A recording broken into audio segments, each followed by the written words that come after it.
Oi, oi, pessoal! Estamos aqui hoje no Contrafluxo para falarmos sobre luto por desaparecidos. Dentro da análise do filme, Ainda Estou Aqui.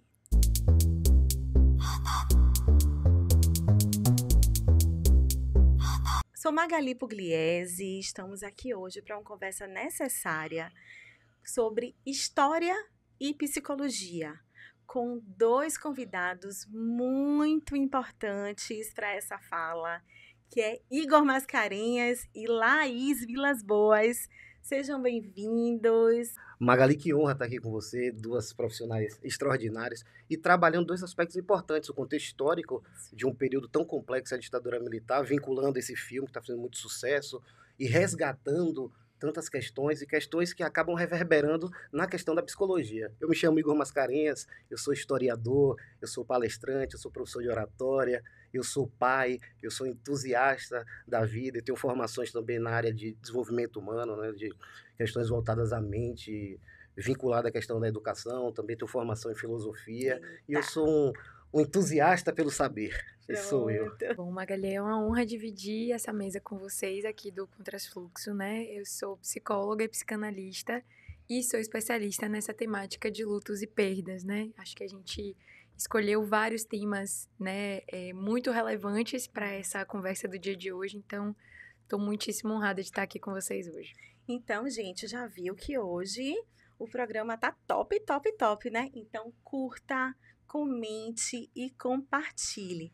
Então, gente, ditadura é um período que é um caldeirão de luto.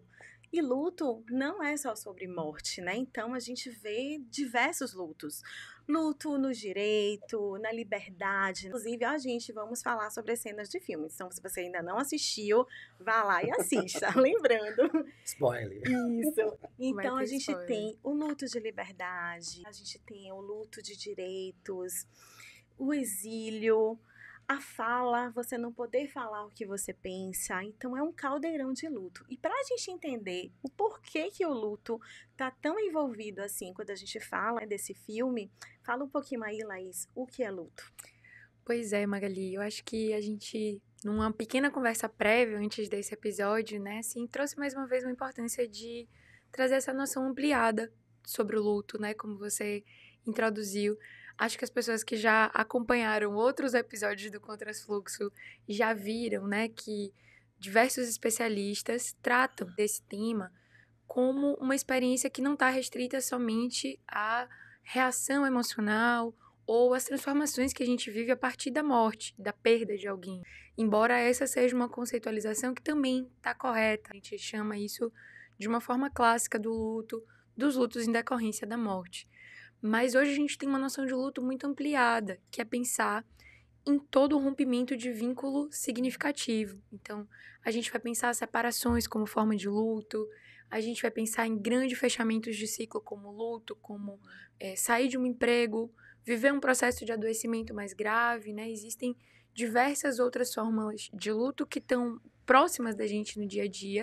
E começando a nos voltar para as temáticas propriamente ditas, né? Assim, do filme, do Ainda Estou Aqui, do período da ditadura militar, quantos lutos permeiam esse período, como você estava dizendo, né? Assim, o luto pela perda do país, no caso do exílio, o luto por outras questões colaterais que foram acontecendo, né? Então, mesmo as pessoas que não foram mortas durante esse período, vivenciaram outras experiências de luto que estão relacionadas a esse período da ditadura militar. E acho que a gente vai conseguir abordar diversas formas de luto ao longo dessa conversa. Já trazendo, né, uma cena do filme, quando a gente fala, por exemplo, luto por liberdade, gente, e direito de saber o que está acontecendo com sua família, né? Então, a gente tem aquela cena onde ela é presa, né? A Eunice, é isso? Eunice Paiva. Isso, ela é presa junto com a filha. Sim. E simplesmente ela não tem direito de saber aonde está a filha dela,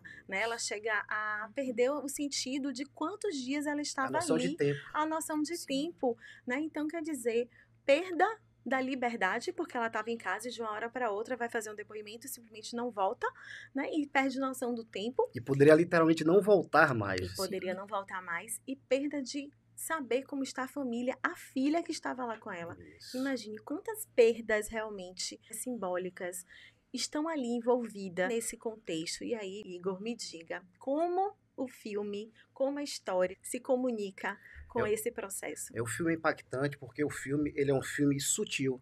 Dos muitos filmes que eu falo, inclusive na sala de aula, tem um filme que eu gosto muito de trabalhar, que é Batismo de Sangue, Sim. que conta a história de clérigos envolvidos no movimento de guerrilha, os ditos terroristas, onde a tortura ela é muito evidenciada.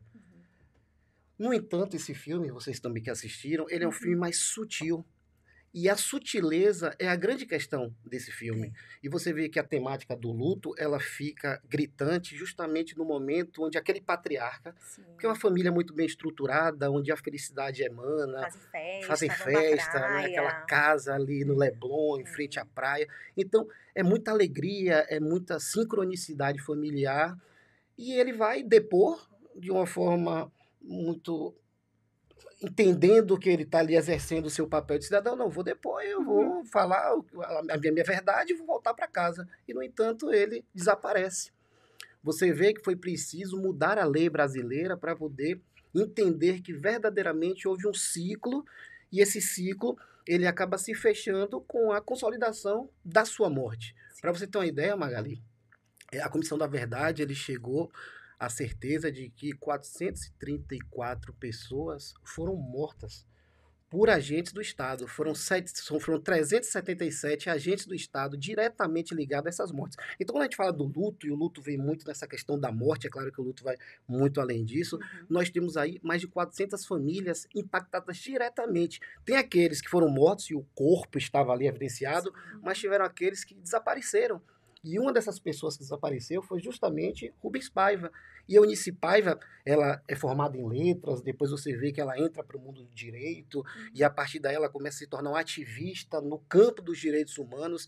E a Comissão da Verdade, que está diretamente ligada a uma figura também que sofreu muito, foram quase 3 anos presa e torturada, que foi Dilma Rousseff, e é importante levantar para as pessoas que estão nos ouvindo, nos vendo agora, que aqui não é questão de levantar a bandeira. Eu, como professor de história, de tanto estudar sobre política, eu acabei me entristecendo sobre a questão da política. Então, aqui não é uma questão partidária, porque quando se fala, inclusive, sobre Walter Salles, que é o diretor do filme, se vê muito nesse contexto. Ele é de esquerda, ele é comunista, ele é aquele... Não, ele é um cara que ele traz as questões do Brasil. Você vê em Central do Brasil, um filme que fez muito sucesso, Cidade de Deus também, que fala sobre o processo de favelização.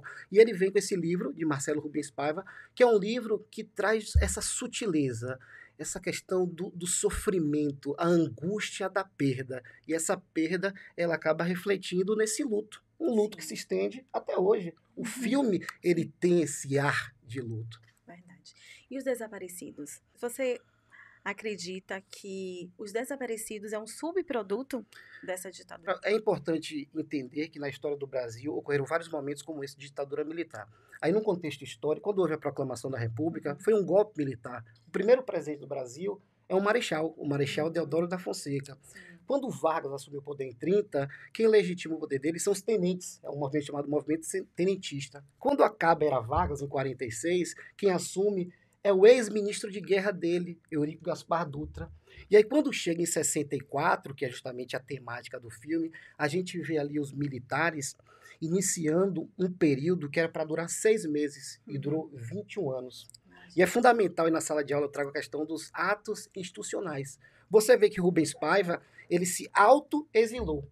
Porque, inicialmente, no AI-1, 300 pessoas elas foram proibidas de viver no seu próprio país, ou seja, elas perdem a sua cidadania. Isso é um luto. Você para e pensa, poxa, eu sou brasileiro, mas eu não posso viver no meu próprio país. E aí eu indico para vocês, né, quem está me ouvindo, um documentário de Caetano Veloso chamado Narciso em Férias, que é um monólogo onde ele fala sobre a angústia. Ah, não, mas ele foi para Londres. Sim, ele foi para Londres, mas ele queria estar vivendo aqui com a família dele. Então você percebe que esses direitos individuais, você vê que direitos políticos foram cassados, ele se tornou deputado federal em 62. Outra coisa, ele não é comunista, ele é trabalhista, ele é do Partido Trabalhista, ele é engenheiro, ele é jornalista, mas só que se vinculou muito a figura dele a figuras que eram perseguidas pela ditadura militar. E ele, como participou de uma comissão parlamentar de inquérito, um pouquinho antes da ditadura militar, na época de deputado federal, ele estava justamente investigando um financiamento do governo a intelectuais que eram contra os movimentos de esquerda. Você vê que a questão política ela não é tão evidenciada no filme. O filme fala mais sobre a questão das relações humanas. E aí tem uma cena, Magali, do filme já vindo para a questão de filmes, que a questão do luto, aquela é a cena, porque a casa quando eles começam a sair da casa e aqueles móveis começam a ser embrulhados e tudo mais, quando eles entram no carro, que eles estão saindo da casa, e eles olham para aquela casa vazia, aquilo ali é um divisor de águas no contexto, na narrativa do filme, porque ali é o fechamento de um ciclo. Tanto que você vê que lá na frente, quando o Marcelo Rubens Paiva está conversando com uma das irmãs, ele pergunta, quando você teve a certeza, o diálogo não é bem assim, mas quando você teve a certeza que meu pai morreu, e ela fala, quando a gente deixou... para ela era quando a gente deixou. E foi justo... E eu senti o que ela sentiu, eu falei, pô, não, ali realmente eles perceberam que o pai tinha morrido. Mas é uma morte que fica em aberto, porque culturalmente falando, tem a celebração do velório, tem a questão do enterro, da mumificação, da cremação. Então, quando não tem um corpo, fica esse ato. E aí vem muito essa questão, que você sabe muito mais do que eu, que é o luto. A gente vai esse até luto falar, eterno. A gente vai falar sobre esse vazio, sobre essa ausência, né, Laís, do corpo. E me fala um pouquinho sobre a Comissão da Verdade, não é isso? Comissão da Verdade e a Lei dos Desaparecidos. Pronto. A Comissão da Verdade tem toda uma sequência. Porque primeiro, no final, né? Ela pegando o atestado. Houve uma lei chamada Lei de Desaparecidos Políticos no Brasil, que foi uma lei da década de 90, 95, na época de Fernando Henrique Cardoso. Ou seja, a partir daquele momento entendeu-se que esses perseguidos políticos que desapareceram, eles morreram. Tanto que Marcelo Rubens Paiva, agora num programa, eu estava vendo, no Roda Viva, ele falou que até as questões de documento, de herança, ficaram todas travadas, porque o pai não tinha, teoricamente, morrido. Então, em 95, se chega à conclusão de que ele morreu. Então, tem aquele documento, tanto que no final do filme tem aquela coisa do atestado de óbito. Então, ali, verdadeiramente, morreu. Se festeja, né, por pegar o atestado. Em 2011, tem uma lei chamada Lei de Acesso à Informação, já no governo de Dilma Rousseff, onde agora vai poder se investigar de uma forma mais coesa todas as atrocidades da ditadura militar. Porque, imagine, nós somos da ditadura militar, nós controlamos o poder executivo, legislativo e judiciário. As provas, muitas delas, Magali, foram o quê? Foram destruídas. Tanto que houve um escândalo aqui no aeroporto, aqui tem um batalhão ali da aeronáutica ao lado, onde se encontrou vários documentos da ditadura militar queimados. Então, iniciou aí uma investigação. Essa investigação, ela acabou refletindo em 2012 na Comissão da Verdade. Então, começa a Comissão da Verdade. Essa Comissão da Verdade, inclusive, se estende até os dias de hoje. Em 2024, ainda se analisava a Comissão da Verdade. E, a partir daí, houve uma nova narrativa. Essas histórias, e aí vindo para a questão do luto, muitos militares, eu falei para vocês que foram 377 agentes públicos diretamente ligados a essas mortes e a esses desaparecimentos.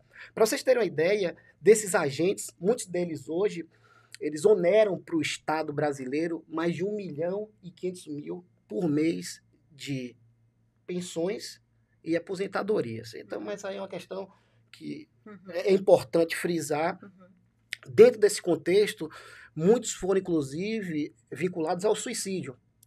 E aí eu trago, no final do filme, eu não sei se você lembra de um menino chamado Stuart Angel, que inclusive nasceu aqui em Salvador e é filho de Zuzu Angel, que tem um filme muito bom, estilista, famosa. Ele entra para o movimento, ele entra para o MR8, o Movimento Revolucionário, que inclusive sequestrou o embaixador norte-americano. Eles queriam, né, que soubessem que eles estavam ali, porque a mídia não retratava. Então ele acabou morrendo com 25 anos e assim... Ele foi torturado no pau de arara, choque elétrico, pegaram o corpo dele, e isso inclusive está hoje no documento da Comissão da Verdade, o corpo dele foi arrastado, o corpo foi jogado em alto mar, como aconteceu com muitos corpos.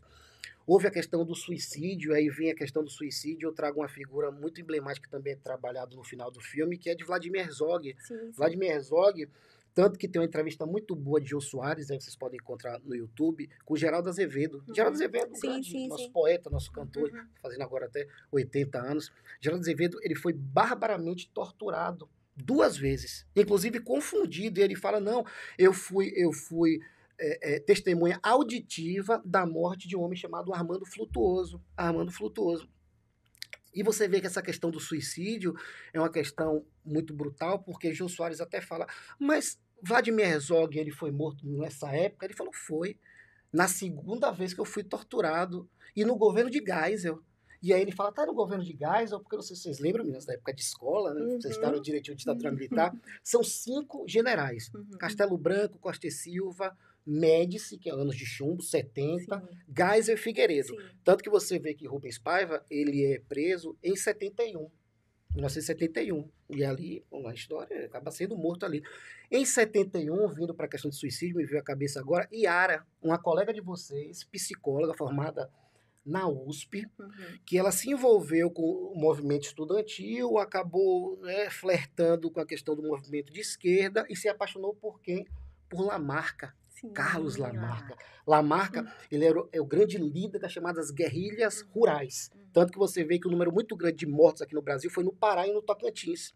Questões de terra, reforma agrária, aquela coisa toda.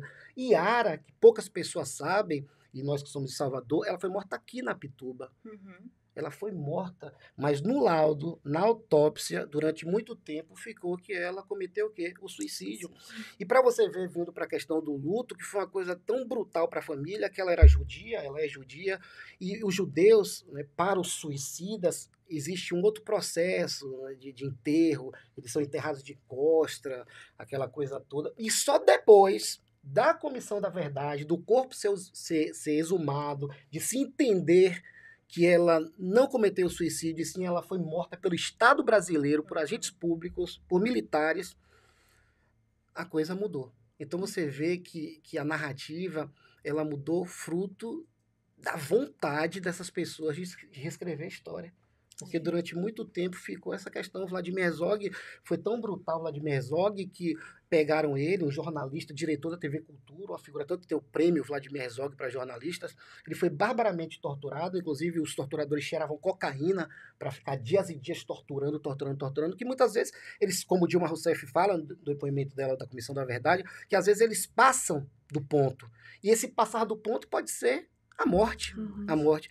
E quando eles matam Vladimir Herzog, essa figura emblemática, e agora não, para forjar aqui um suicídio. E aí tem aquela foto, que é só dar um Google aí, que você vê ele ali pendurado na cela, morto, e durante muito tempo se vendeu essa ideia de que Vladimir Herzog se matou. Então imagine, para a família isso, sabendo, tendo a certeza de que ali ele foi morto pelo Estado, mas com essa falsa ideia de que cometeu o suicídio. Não são as barbaridades da ditadura militar, da tortura, da violência psicológica. A tortura psicológica, ela é brutal porque ela permanece. O luto por desaparecimento é um luto onde o mundo fica sem resposta, fica um vazio, fica uma espera, é cercado por incertezas. Então, todas essas famílias, né, Igor, que teve ali sendo retiradas, a gente vê ali no filme, ele entra ali no carro, gente, aquele olhar dele ali no carro, entrando no carro, a incerteza de que se vai voltar, de que não vai voltar. O luto por desaparecimento, né, é um luto cercado de incerteza, de vazio, é um mundo sem respostas. Sim. E por que a gente chama de luto ambíguo? Sim, perfeito. Interessante, né, Magali, pensar que, inclusive, eu acho que tem muitos elementos no filme que ajudam a gente a pensar essa questão, né, assim, em psicanálise a gente vai pensar que o luto tem essa dimensão real, simbólica e imaginária, e diversos aspectos que permeiam esse luto, que é uma categoria especial de luto, se você for pensar, né, o luto que está relacionado ao desaparecimento, o luto que está relacionado ao desaparecimento forçado, que é uma outra categoria em relação ao que a gente está dizendo, e um luto permeado por todas essas circunstâncias históricas, como o Igor acabou de comentar, né? Enfim, da violência de Estado, de um período histórico que configura um estado de exceção, e das várias camadas de sofrimento e de violência que a gente vai acrescentando. Mas perceba que é um luto permeado por muitas formas de lacuna, né? Essa lacuna da oportunidade de despedida, a lacuna da oportunidade de ver, de tocar o corpo, de ter elementos concretos que fazem parte do nosso repertório na maioria das experiências de luto e de perda que a gente tem. E, de certa forma, como nós somos, né, assim, seres de cultura, né, Magali? Esses elementos concretos, Sim. eles são anteparos para a gente simbolizar e elaborar o luto, né? Então, ver o corpo me permite assimilar essa perda, ver o corpo e fazer o ritual me permite simbolizar essa perda, né? Assim, perceba como essas experiências, como a da família Paiva, como a de diversas outras vítimas / sobreviventes, né? Que é um termo também que a gente implica muito em usar em relação a essa situação da ditadura e outras experiências de luto, né? Vivem, que é também de tentar fazer um processo de restituição desses símbolos, né? Fiquei pensando nessa cena que vocês comentaram, né?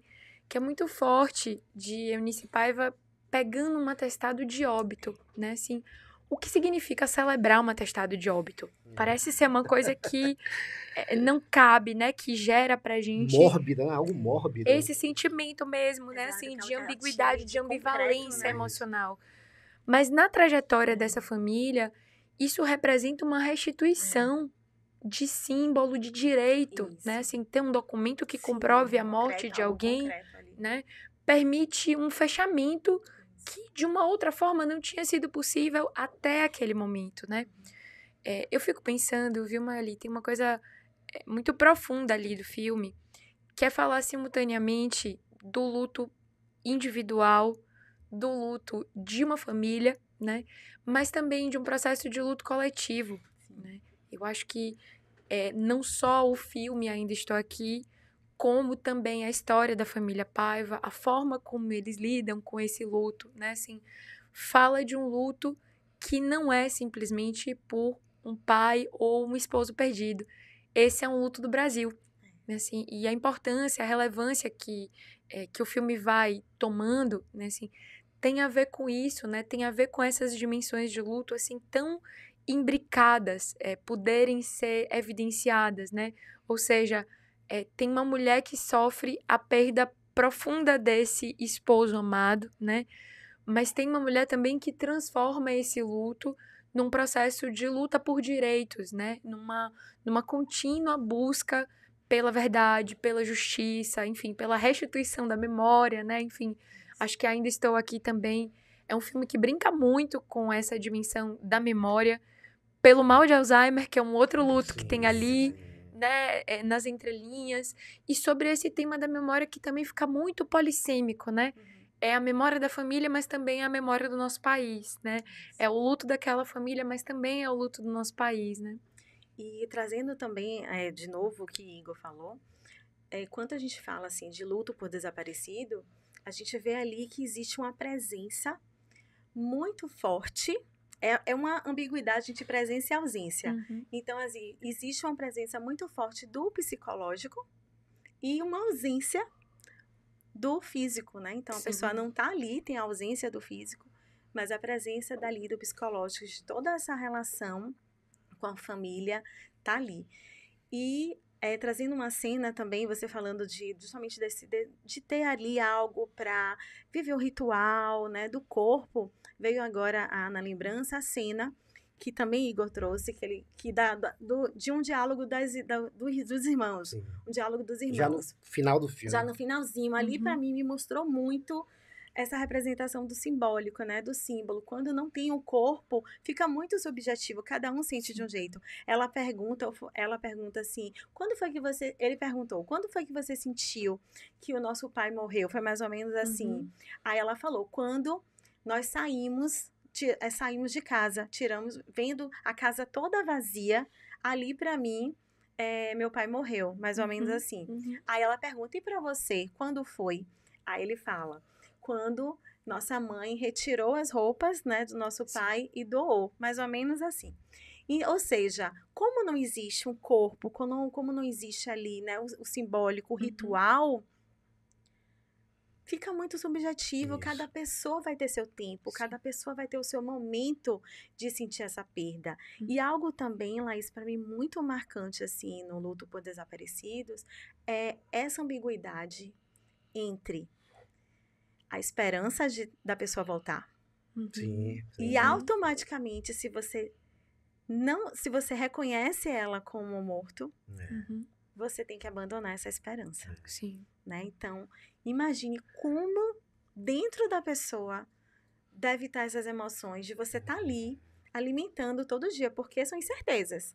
É um mundo sem resposta. Então, você está ali alimentando o tempo todo, você tem ali a esperança de que a pessoa vai voltar. Você, Margarita, nessa ideia da esperança, você vê que Eunice, ela trabalha a ideia da esperança, não do esperar, mas sim a esperança do esperançar, que ela age. Dentro das cenas, tanto que é uma cena que foi muito trabalhada nos cortes, no trailer, é a fotografia. Porque aquele período a mídia era controlada, tinha toda uma censura, e quando os jornalistas vão tirar aquela foto, logo depois do ocorrido, eles falam, não, tirem a fotografia com semblante mais sisudo, mais entristecido. E quando a gente vem para a questão das fases do luto, tem a fase da tristeza. Então, teoricamente, eles deveriam estar ali envolvidos pela tristeza, né? Tem a tristeza, tem a raiva, vem a aceitação, e aí o luto se torna uma saudade. Eu digo isso porque minha mãe faleceu, tem 25 anos, e minha mãe hoje está dentro de mim, ela acaba de... Quando eu falo dela, ela vive, e aí me lembra muito a questão da morte lá no México. Eu fui para o México na época da festa dos mortos, né? Daí tem até aquela animação, Viva, a vida é uma festa. Quando a gente lembra, ela volta com toda a força. E quando ela fala, não, vamos sorrir, mostra muito a força da mulher, quebrando, inclusive, um paradigma da época, de uma sociedade patriarcal, porque tudo girava em torno do pai, o provedor, o engenheiro. Ele tinha uma construtora, ele foi deputado federal, ele tinha um jornal, mas ela toma para si uma família com vários filhos, em um momento onde eles tinham uma condição financeira interessante, mas só que depois toda aquela fortuna ela fica bloqueada. Tanto que Marcelo Rubens Paiva ele fala, não, meus avós morreram e a gente passou por dificuldade. Claro que não é dificuldade que existe aí da pobreza, mas o nosso padrão de vida ele caiu muito. E minha mãe ali, ela se formou com 47 anos, se não me engano, ela era formada em letras, se formou em direito, né, se tornou advogada, e ela foi lutar justamente com relação aos direitos humanos. Ela falou, não, eu vou lutar pelo ser humano. Ao mesmo tempo, Igor, né, de novo pensando nessa dimensão singular e coletiva, eu acho que tem uma coisa muito importante naquela cena, que é uma resposta à ditadura, né? Sim. Então, eu acho que aquele sorriso também já era resistir, uma marca da resistência da família, né? De um processo de reinvenção que vem a partir daí.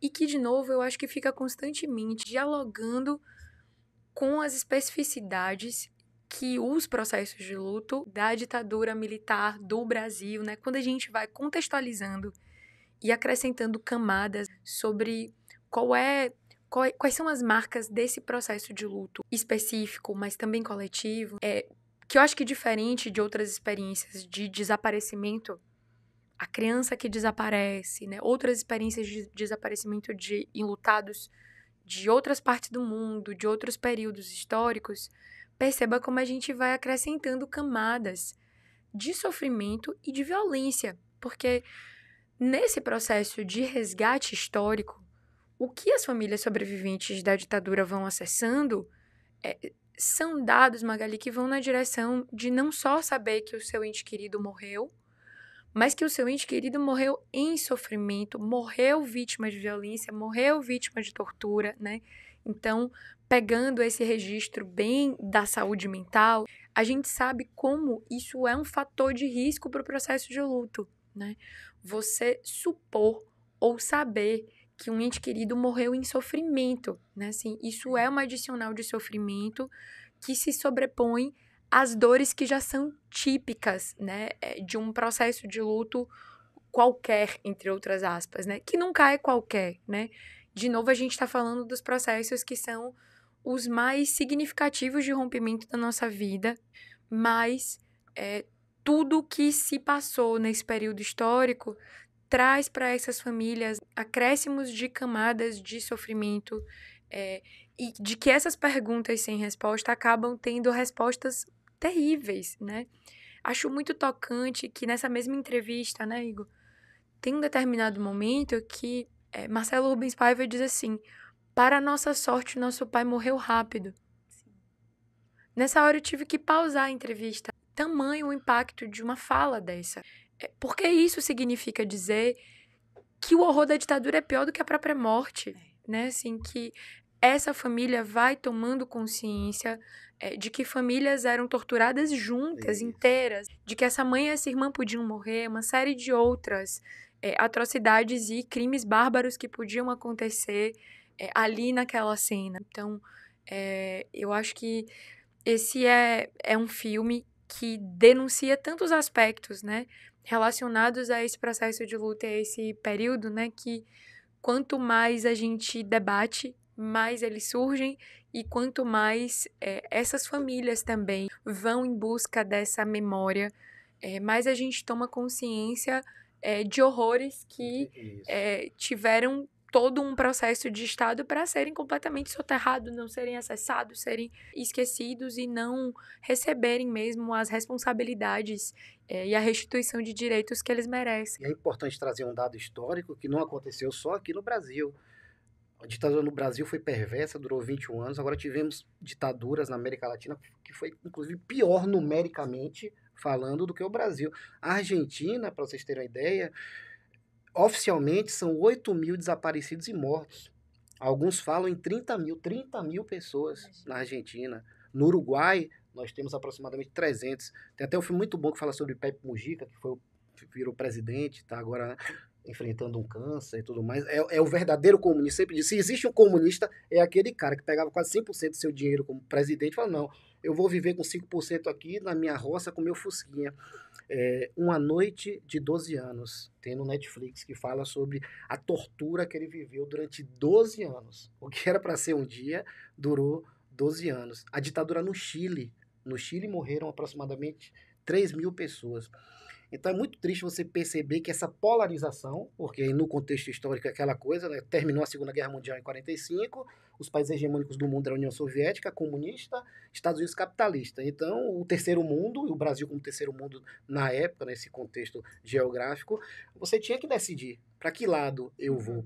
E muitas pessoas falam, é muito triste isso, por falta de conhecimento, dizem, não, a ditadura militar foi o melhor momento da história do Brasil, porque a economia crescia 13%, 14%, sem saber que esse dinheiro não era o dinheiro nosso.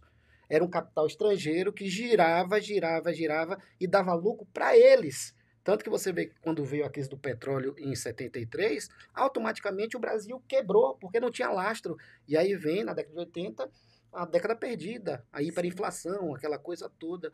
Então você percebe que, fruto dessa necessidade de poder, o indivíduo, o humano, a relação humana, ela é colocada de lado. Uhum. E é muito bom esse filme, eu fiquei muito feliz, porque foi um filme que trouxe à tona o diálogo, o discurso, e aí vem aquela coisa que é bem clichê, né? Você tem que saber da sua história para não repetir os erros do passado. Porque a gente vê que existe a iminência. Não estou falando de questão de Brasil, não estou falando de questão de mundo. E até lhe fazer essa pergunta, né, Igor? Porque ao mesmo tempo que se diz sobre esses números elevados, eu fico pensando se o nosso país, até por esse desdobramento de mais tempo de poder dos militares, não foi mais eficaz no apagamento dos números e da memória. Porque, do ponto de vista do luto, por exemplo, eu tenho muito uma sensação como especialista de que na América Latina esse movimento de restituição da memória é mais contundente, é mais presente no dia a dia, que acho que é algo que a nossa sociedade está despertando, né, para isso agora, para essa consciência. Eu acho que lá é extremamente presente, né, as mães e as avós da Praça de Maio, um processo de você ter essa memória mais viva, né, do luto, da perda de direitos, né, de tudo que aconteceu nas ditaduras. Você trouxe essa questão da cultura, né, e o luto está vinculado à cultura. Infelizmente, eu como historiador dou aula já há 23 anos, infelizmente, a memória no Brasil é um projeto político para que não se tenha essa memória. Você trouxe essa questão desses movimentos em outros países da América Latina. Você pega o Chile, o Estádio Nacional. O Estádio Nacional tem uma parte do estádio que ele ninguém tá tendo um jogo lá, um clássico, e tem uma parte que ela fica ali vazia, para que as pessoas lembrem que ocorreu algo em um determinado momento histórico onde milhares de pessoas tiveram a sua liberdade cerceada. Para você ter uma ideia, o Chile, o presidente Salvador Allende, ele foi morto. Ele falou: daqui do palácio presidencial eu não saio. Caças americanos, né, bombardearam e o cara morreu. E aí Pinochet, que foi o ditador eterno dele lá. Agora, outra coisa, em todos esses países, os envolvidos foram punidos. E no Brasil não existe isso, porque em 79, ano que eu nasci, eu estou dando minha idade aqui, 45 anos, 1979, já ali, finalzinho da ditadura militar, houve uma lei chamada Lei de Anistia. Essa lei ela foi perversa e muito premeditada. O que é que essa lei dizia? Que nenhum crime cometido na ditadura militar seria o quê? Julgado. Tanto o crime do dito terrorista, quanto o crime dos militares. Então, é essa lei que impede que militares, que funcionários públicos envolvidos com morte e desaparecimento sejam julgados. Mas você vê que a questão da tortura, ele entra numa outra esfera. A gente está entrando em direitos humanos, em declaração de direitos dos homens e dos cidadãos, aquela coisa toda. Você vê que, inclusive, é um crime que não prescreve. Estão tentando abrir aí, porque dos 5 condenados pela morte de Rubens Paiva, se eu não me engano, 3 morreram. Tem 2, foram 2 que morreram e tem 3 vivos ainda, já bem idosos, mas aquela coisa. Augusto Pinochet, o ditador do Chile, ele foi preso. Ele morreu numa condição ali de prisão domiciliar, mas aqui não. Então, você vê que o Brasil, eu sempre digo, o problema do Brasil é que nunca houve uma revolução. O Brasil sempre foi golpe. Golpe em cima de... O que é golpe? Golpe, nós estamos aqui no poder, mas o poder não é efetivamente nosso. A gente quer tomar o poder.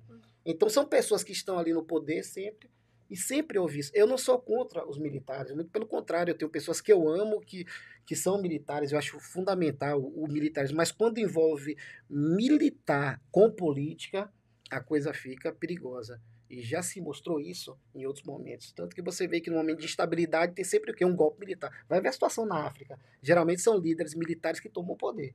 E aí quando você vê guerra civil, aquela coisa toda. Então, o período da ditadura militar foi um período sombrio, que durou 21 anos, era para durar 6 meses. Tem uma teoria conspiratória, Castelo Branco, ele morreu num acidente aéreo. Sim. Há quem diga que foi um crime político, porque ele era um cara que queria que a ditadura militar durasse pouco tempo, porque a ideia da ditadura militar era criar uma estabilidade política para que voltasse a democracia. Tanto que você vê que a Direta Já, lembra da Direta Já, ali em 84, o meu TCC foi sobre isso. A influência da emenda Dante de Oliveira em periódicos aqui da Bahia. Eu fiquei durante 2 anos naquela biblioteca dos Barris, lendo e entendendo essas articulações políticas. Você vê o que aconteceu. Ali, se o Congresso Nacional, se os deputados e senadores apoiassem a emenda, nós, cidadãos, votaríamos em 84 para 85. Mas eles falaram, não, peraí, a gente vai dar ao cidadão o direito de escolher um presidente. Então foi boicotado, a emenda foi engavetada e as eleições elas foram o quê? Indiretas. Tanto que você vê Tancredo Neves, ele acaba morrendo. Há uma teoria que diz também que mataram ele para assumir quem? Sarney. E Sarney era da situação. Sarney fazia parte do Arena, porque o AI-2, e aí vem essa questão de cercear os direitos e o luto, existiu o pluripartidarismo, e o AI-2 falou, não, pluri não, é bipartidarismo. Para não legitimar o UNO, né, da ditadura, não vamos criar o partido do governo, que é o Arena, Aliança Renovadora Nacional, e o MDB, Movimento Democrático, o de oposição que não podia o quê? Se opor. Tanto que o AI-5, né, se fala muito do AI-5, AI-5, aconteceu quando um deputado do MDB foi criticar a morte de um jovem de 18 anos na marcha dos 100 mil. Então são muitas coisas, é muita truculência, é muita covardia. E essa covardia ocasionou em tantos desaparecidos, tantas famílias, né, direta e indiretamente. Sim. E aí, Laís, eu te pergunto, como é que a psicologia pode contribuir nessa elaboração de luto, desse luto tão difícil, com essas incertezas, com o imaginário? Ocupa muito o imaginário. Você mesmo trouxe aí que você não sabe se a pessoa estava sofrendo, como ela morreu. Então, ocupa ali o imaginário da pessoa e isso aumenta ainda mais o sofrimento e a dor. Então, como a psicologia pode ajudar com tanto sofrimento? Sim. Eu diria, viu, Magali, que talvez uma das características mais distintivas desse processo de luto relacionado ao desaparecimento são justamente as perguntas sem resposta, né? Isso dificulta muito o processo de elaboração. O enlutado ou a família, né, eles ficam se debruçando sobre essas perguntas durante muito tempo. E, como eu disse, né, e essas perguntas que às vezes pendem para respostas ainda mais dolorosas, né? Por isso que, novamente, esse processo de restituição de direitos, como o Igor estava falando, né, da gente revisitar o que aconteceu na lei da anistia a partir dos organismos internacionais, da ONU, do Tribunal de Haia, é restituir o direito ao luto dessas famílias, né? Reconhecer que essas perdas aconteceram da forma que aconteceram, né? Porque esse tecido da democracia, ele é tão delicado que a gente vive hoje essas ameaças constantes, as pessoas relativizando o que aconteceu no período da ditadura, as constantes ameaças. Então, um filme, um debate como esse, Magali, tem essa importância mesmo, assim, social, da gente, novamente, não repetir esses erros, observar sobre os efeitos da violência que continua acontecendo. Perceba como é cruel, né? A gente se dá conta, Magali, que guardadas as devidas proporções, porque cada um desses períodos históricos, família ou pessoa que viveu o processo de luto precisa ter a sua individualidade escutada, respeitada e acolhida. Mas, de novo, de um ponto de vista coletivo e social, é a violência de Estado que mata os nossos jovens, que faz eles desaparecerem, né? É uma forma de violência que se reproduz no nosso cotidiano. O que aconteceu com as pessoas durante a Covid-19, né? São famílias, né, do nosso país que também não tiveram direito ao funeral, não tiveram direito a expressar esse luto da maneira que elas espiritualmente acreditavam, da maneira que elas consideravam digna, né? Acho que você já deve ter escutado isso, né, Magali? O ritual do luto, diz-se, né, assim, é um universal da cultura, né? As várias culturas e espiritualidades espalhadas pelo mundo param para fazer um momento de elaboração quando a gente perde um membro da comunidade, quando a gente perde um ente querido, né? E outros ritos de passagem. Mas o rito relacionado à morte, isso tem uma relevância para a gente emocional e cultural sem precedentes.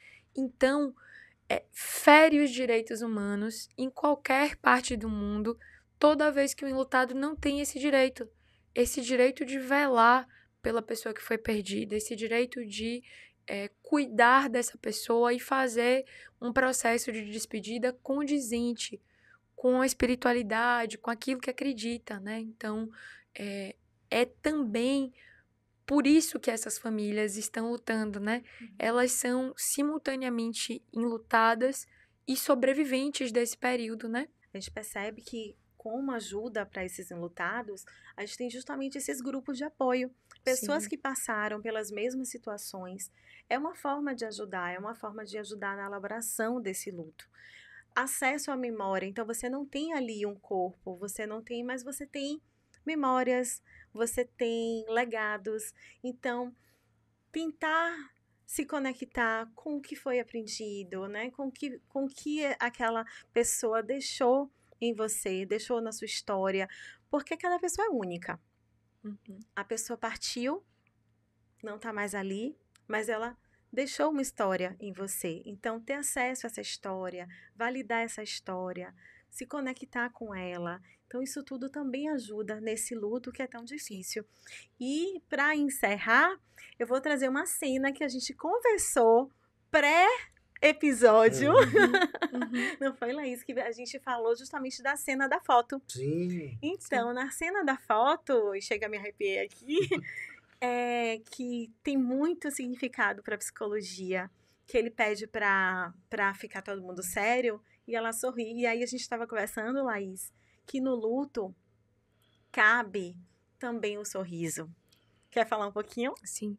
Nessa mesa, né, a gente consegue pensar nessas muitas interpretações. Eu acho que esse sorriso de Eunice Paiva ficou quase como um sorriso de Mona Lisa, né? Ali aberto para a gente pensar nesses vários significados, né? E de que é uma família, porque como a gente tem também essas cenas, esses desdobramentos, assim, do filme após a morte, né, Magali? Que vai viver uma série de emoções, inclusive essa do riso e das lembranças, né? A gente tende a condenar muito, né, assim, a pessoa enlutada, nos nossos consultórios, né, Magali? Acho que as maiores queixas que a gente escuta são em relação ao tempo de elaboração, porque a gente tem uma sociedade que tem muita pressa tem que estar ali, e que cobra né? muito dos Tem que sair do enlutados, né? sofrimento, não, já tá na Sociedade de hora. desempenho, né? Isso, já tá na hora de você parar de sofrer, embora. E, ao mesmo tempo, também muitos julgamentos sobre como reagir ao luto. Então, cenas e situações clássicas, né? Nunca é hora de uma viúva namorar de novo.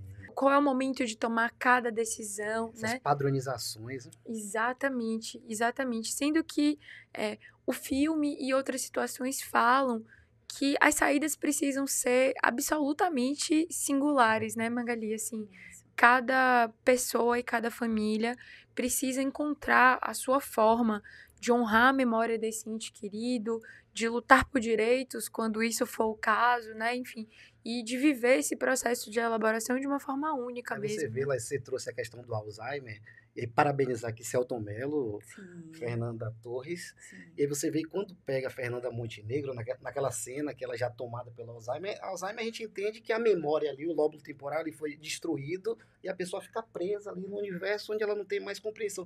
Mas quando a gente está envolvido na história, ali já é o fechamento da narrativa, você vê que por mais que ela esteja ali já com Alzheimer, a ideia é que mesmo tomada pela doença, existia uma consciência.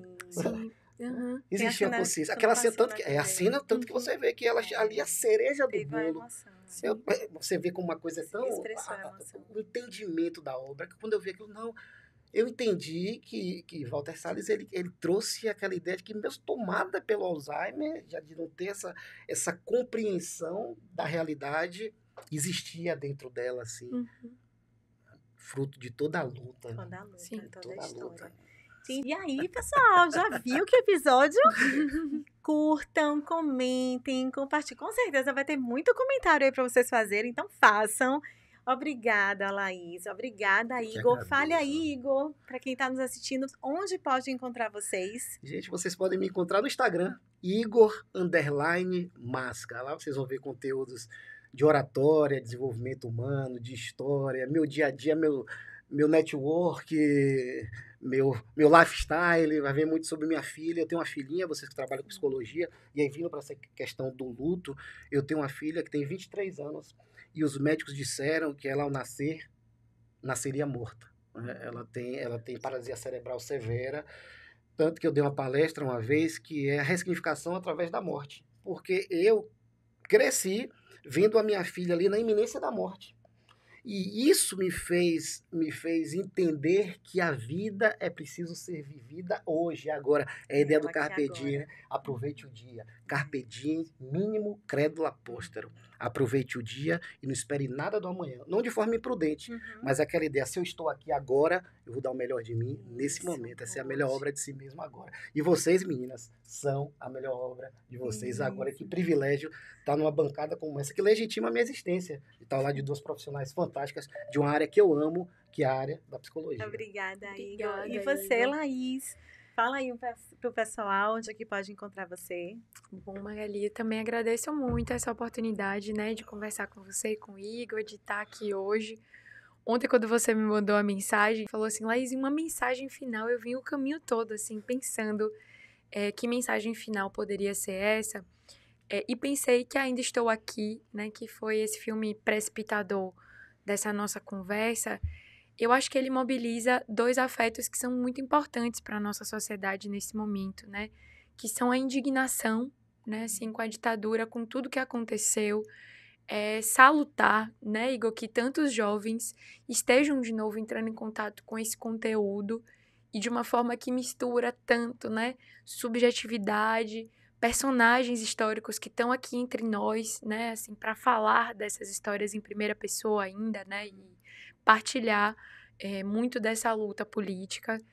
e também, ao mesmo tempo, de esperança. Porque o outro efeito do filme é estarmos todos torcendo por Fernanda Torres, é estarmos todos pensando sobre Central do Brasil, sobre esses outros temas tão relevantes, né, que o cinema brasileiro já colocou na tela para a gente colocar em pauta, né? Então, eu acho que é muito especial que esses dois afetos estejam sendo mobilizados, porque a gente precisa muito deles, né? Eu acho que tanto da indignação quanto da esperança. A gente pode continuar conversando sobre o luto, né, no meu Instagram, que é o @psi.laisvilasboas. Já estou seguindo. E também no Instagram da Casa Tempo, que é o casatempo.psi. Tem muita coisa aí para oferecer a Casa Tempo, né, Laís? Com certeza, com Gente, certeza. obrigada. Obrigada a vocês. Obrigada ao Contrafluxo por nos oportunizar, tá? Estarmos conversando mais uma vez sobre luto e trazendo esse bate-bola aí entre história e psicologia, que eu amo. Aqui a gente ficaria a manhã inteira. Oxe, aqui 2 horas dia inteiro. facinho. Não viu o tempo passar. Facinho. E obrigada à produtora R5. Tchauzinho. Tchau, gente. Valeu.